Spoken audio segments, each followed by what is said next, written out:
Have you ever looked yourself in the mirror and wondered, who the fuck is this dumb bitch? Well, that's me every single day. So yesterday I went to the bank to get my social security card, and the social security card in China and the United States is completely different. In the United States, a social security card is just a paper with 9 digits on it. And I got mine back in high school, and to this day, I still don't know what my social security number is. This is what we told. We were told to never disclose your social security number with anyone. And in China, a social security card is an actual card with your picture on it, and you can also use it as a debit card.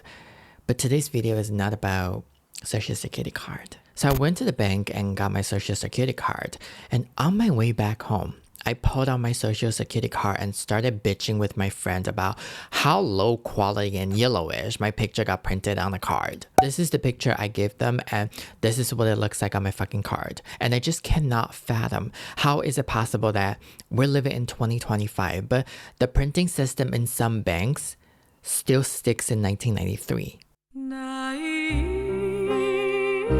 Then the car pulled off. I tried to get off the car, and this is one of my good habits. Every time I get off the car and before I close the door, I will always look back on the seat. I'll look back the seat and to check if there's anything that I left on the seat. If not, I'll close the door. I checked. Oh, there was nothing on the seat. I closed the door and I went home. So when I got home, I tried to change into my pajamas and empty out my bag. As I was dumping everything out of the bag, and I noticed my car holder was missing. Where the fuck was that? So I started panicking. I flipped the whole bag inside out. I was checking all over the bed. Nothing. I only saw my lip gloss. I checked my pocket. They were empty. Then I went on the car app immediately. I tried to contact the driver. I was like, oh, please be in the car. Please be in the car. Then I clicked call, and you know what happened? A robotic bitch told me, we're sorry that you're not able to reach the driver right now. Please use the number that is associated with the account. I was like, what the fuck do you mean? That is the number that is linked to my account. So apparently, on most Chinese apps where users have to contact the driver or the delivery guy, the system will hide the numbers and give you a temporary number. That way you can call them, and after the order is being completed, the temporary number will also be expired. I was like, wow, fuck me in the ass with the chainsaw. So I called the customer service and I told him what happened, and he told me stay on the line. He's gonna call the driver and ask him to check the back seat. And moments later, he's back. He was like, the driver checked the back seat. There was no car holder there. I was like, wow, what a beautiful day to kill myself.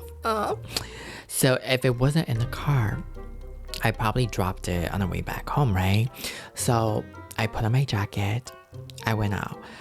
I was walking and looking down the ground as if I was looking for my contact lenses. I was standing at the crossroads where I got off, and it looked like I just got diagnosed with Alzheimer's early onset. 미쳤어, 내가 미쳤지. I still couldn't find it, but I was trying to be positive. I told myself, you know what? Maybe it's under the bed. You didn't check there, didn't you? Then I went back, and it wasn't under the bed. 第一集投胎错为猪。 And just right before I pulled out my phone and started shopping for caskets, I got a phone call from the customer service. He was checking up on me to see if I had found my car holder. I was like, no, but can you ask the driver to check the back seat and the floor one more time? And a couple minutes later, he called me back, said, the driver found your car holder. Okay. So he gave me a temporary number for me to reach out to the driver. And I called the driver. I was like, hey, I'm the customer who lost the car holder, remember me? Well, I never had this happen before, so everything was so awkward. And I asked him, which way is more convenient for you? Do you want me to come over to you to get the car holder? Then he told me to just wait at where he dropped me off. I grabbed my jacket, I was ready to go. So my dad was sitting in the living room. He was playing 斗地主. He looked at me Like, I just pulled out my pants and took a shit in front of him and asked him for some toilet paper. He was like, what are you doing? You've been in and out 3 times under 10 minutes. And I know at this point, I cannot hide this anymore. So I told him what happened. He was like, wow, you're crazy. Crazy girl. Then I started wondering, okay, is there any compensation I should give him? What is the customary thing that people do in scenarios like this? And you know what I did? My dumbass asked AI. I typed, if I leave my wallet in the car and the driver goes out of their way to return it to me, how should I express my gratitude? The AI responded saying, when it comes to expressing material gratitude, you have several options. You can either give the driver some money or you can present him with some small yet useful gifts such as air freshener. Another way is to pick a suitable time in a restaurant to treat the driver to a meal. And for expressing spiritual gratitude, you can sincerely compliment the driver's positive quality in person, making him feel recognized. Or you can write a handwritten letter and send it to his company. And additionally, you can post your experience on social media, including the driver's photo, so more people can take a note of his good service. I also asked my friend, and my friend told me to just pay for the gas and the fare. But I was thinking, should I buy cigarettes for him? Because this is the thing in China. China has a large population base of chain smoker, so gifting cigarettes to people who smoke is considered a nice gesture. But what if he doesn't smoke? Then my friend told me, even if he does, how would you know what kind of brand he smokes? They ended up just paying the gas and the fare with a little bit more. He's like, thank you. I was like, no.